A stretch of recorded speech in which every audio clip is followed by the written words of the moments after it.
നമസ്കാരം. എൻ്റെ പേര് മുഹമ്മദ് മുസ്തഫ. ഞാൻ 7ാം ക്ലാസ്സിലെ അടിസ്ഥാന ശാസ്ത്രം ബുക്കിലെ 3ാം പാഠമായ വൈദ്യുതിയുടെ ലോകം എന്നതിൽ ജാലകങ്ങളും ഇൻസുലേറ്ററുകളും എന്ന പാഠഭാഗമാണ് കാണിക്കുന്നത്. ജാലകങ്ങൾ എന്ന് വെച്ചാൽ വൈദ്യുതി കടത്തിവിടുന്ന വസ്തുക്കളെയാണ് ചാലകങ്ങൾ അഥവാ കണ്ടക്ടേഴ്സ് എന്ന് പറയുന്നത്. ഇൻസുലേറ്റർ അഥവാ വൈദ്യുതി കടത്തിവിടാത്ത വസ്തുക്കളെയാണ് ഇൻസുലേറ്റർ അഥവാ ഇൻസുലേറ്റേഴ്സ് എന്നും പറയുന്നത്. നമുക്ക് ഇത് പരീക്ഷണത്തിലൂടെ തെളിയിക്കാം.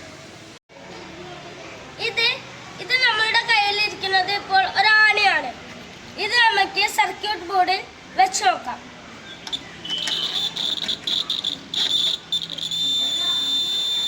നിങ്ങൾ ഇപ്പോൾ ഒരു പി ശബ്ദം കേൾക്കുന്നില്ലേ? ഇതിനർത്ഥം ഇതിലൂടെ വൈദ്യുതി കടത്തിവിടുന്നു എന്നാണ്. ഇനി നമുക്ക് അടുത്ത സാധനം നോക്കാം. ഇതൊരു ചില്ലാണ്. ഇത് നമുക്ക് സർക്യൂട്ട് ബോർഡിൽ വെച്ചാൽ എന്ത് സംഭവിക്കുമെന്ന് നോക്കാം. ഇപ്പോൾ നിങ്ങൾ ആ പി ശബ്ദം കേൾക്കുന്നില്ല. ഇതിന്റെ അർത്ഥം ഇതൊരു ഇൻസുലേറ്റർ ആണ് അഥവാ വൈദ്യുതി കടത്തിവിടാത്ത ഒരു വസ്തുവാണ്. ഇതിലുള്ളത് ഒരു കാന്തമാണ്.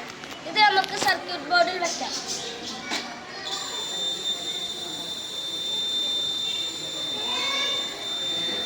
ഇതിലൂടെ വൈദ്യുതി കടന്നു പോകുന്ന ശബ്ദമാണ് നിങ്ങൾ കേട്ടുകൊണ്ടിരിക്കുന്നത്. എന്റെ കയ്യിൽ ഇപ്പോൾ ഒരു ഫൈബറിന്റെ കഷ്ണമുണ്ട്. നമുക്ക് വെച്ച് നോക്കാം. ആ ശബ്ദമില്ല. ഇതിന്റെ അർത്ഥം ഈ ഫൈബറിന്റെ കഷ്ണം ഒരു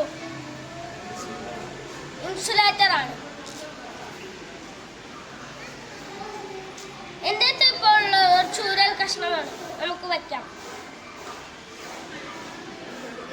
ഇല്ല, ഇതും ഒരു ഇൻസുലേറ്റർ തന്നെയാണ്.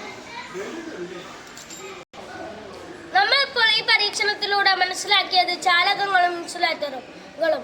ചാലകങ്ങൾ എന്നാൽ വൈദ്യുതി കടത്തിവിടുന്ന വസ്തുക്കളാണ് അഥവാ സ്വർണം, ഇരുമ്പ്, ചെമ്പ്, ജലം മുതലായവ.